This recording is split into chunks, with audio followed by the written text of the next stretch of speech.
নমস্কাৰ, অৰুণোদয় আৰু চৰকাৰী গড় হিতাধিকাৰীসকললৈ আহি পৰিছে কেইবাটাও গুৰুত্বপূৰ্ণ খবৰ। আপুনি যদি চৰকাৰী গড় হিতাধিকাৰী হয় তেন্তে আপোনাৰ বাবে কেইবাটাও গুৰুত্বপূৰ্ণ খবৰ আহি পৰিছে। আপুনি যদি চৰকাৰী ঘৰৰ বাবে জিএটেক কৰিছিল বা আপুনি কৰা নাই, যদি কৰিছিল তেন্তে আপোনাৰ লিষ্টসমূহ আহি পৰিছে। আপুনি আপোনাৰ পঞ্চায়তৰ যিবোৰজন সভাপতি আছে তেখেতৰ ওচৰত গৈ চেক কৰিব পাৰিব।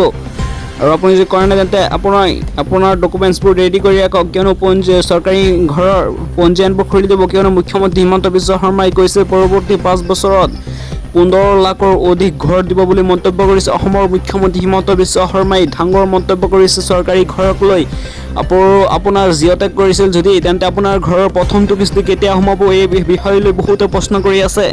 তো প্ৰথম যদি ক'বলৈ যাওঁ যে ঘৰৰ টকাবোৰ কেতিয়া সোমাব, যদি কওঁ তেন্তে 6 জুলাইৰ পৰা বাজেট ধৰাব চৰকাৰে। 6 জুলাইত যদি বাজেট ধৰাই তেন্তে বাজেট ধৰোৱাৰ পিছৰ পৰা কমেও 15 দিনমান পিছত, অৰ্থাৎ যদি 6 জুলাইত ধৰে বা ধৰি লওক 1 মাহমান পিছতেই 1 আগষ্টৰ পৰাই ধৰি লওক আপোনালোকৰ প্ৰথমটো কিস্তি টকাবোৰ সোমাই যাব অৰুণোদয় নহয় চৰকাৰী ঘৰৰ। আৰু আপুনি যদি কৰা নাই তেন্তে আপুনি আপোনাৰ ডকুমেণ্টছবোৰ ৰেডি কৰি ৰাখক। আৰু আপোনাৰ ঘৰে ঘৰে চৰকাৰী কৰ্মচাৰী অৰ্থাৎ গ্ৰাম্য সখী, জীৱিকা সখী আঁচনিৰ জীৱিকা সখীৰ গ্ৰাম্য সখীৰ মানুহবোৰ পঠাব বা চৰকাৰী কৰ্মচাৰীসকলক পঠাব। আপুনি কি যোগ্য নে অযোগ্য, আপুনি কি যদি চৰকাৰী ঘৰ পোৱা নাই তেন্তে আপোনাৰ নামবোৰ শীঘ্ৰেই হিতাধিকাৰীসকলৰ নামৰ পৰা লিখিত কৰিব আপুনি ঘৰ পোৱা নাই বুলি। আৰু শীঘ্ৰেই আপোনাৰ ঘৰবোৰ টকাবোৰ প্ৰথমটো কিস্তি 1 আগষ্টত সোমাই যাব বুলি মন্তব্য কৰিছে অসমৰ মুখ্যমন্ত্ৰীৰ লগতে কেন্দ্ৰীয় মন্ত্ৰী সৰ্বানন্দ সোণোৱালে মন্তব্য কৰিছে। আপোনাৰ 1 আগষ্টৰ পৰা প্ৰথমটো কিস্তি টকা সোমাব। আৰু আপুনি যদি লাভ কৰা নাই তেন্তে আপুনি আপোনাৰ ডকুমেণ্টছবোৰ ৰেডি কৰি ৰাখক।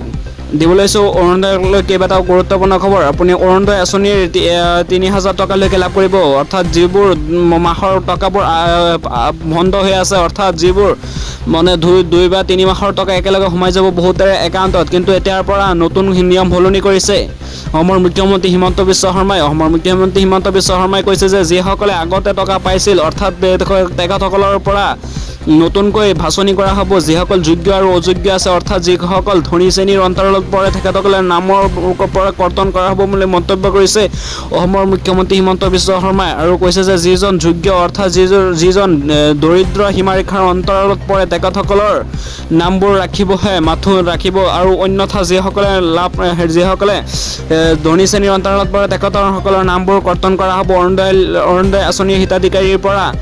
আৰু আপুনি যদি 2 বা 3 মাহৰ টকা আটকি আছে বা বন্ধ হৈ আছে তেন্তে আপোনাৰ টকাবোৰ 1 আগষ্টত সোমাই যাব।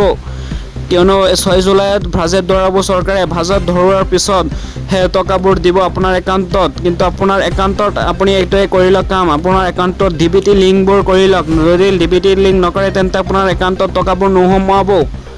আৰু আপোনাৰ বেংকত যদি কিবা সমস্যা থাকে তেন্তে আপুনি জলদি গৈ KYC কৰি লওক। আপোনাৰ যিকোনো ব্ৰাঞ্চত বা আপুনি যিখন ব্ৰাঞ্চৰ অধীনত থাকে সেইসকল ব্ৰাঞ্চত গৈ আপুনি আপোনাৰ একাউণ্টটো ঠিক কৰি ল'ব, তেন্তে আপোনাৰ একাউণ্টত শীঘ্ৰ সোমাই যাব টকা।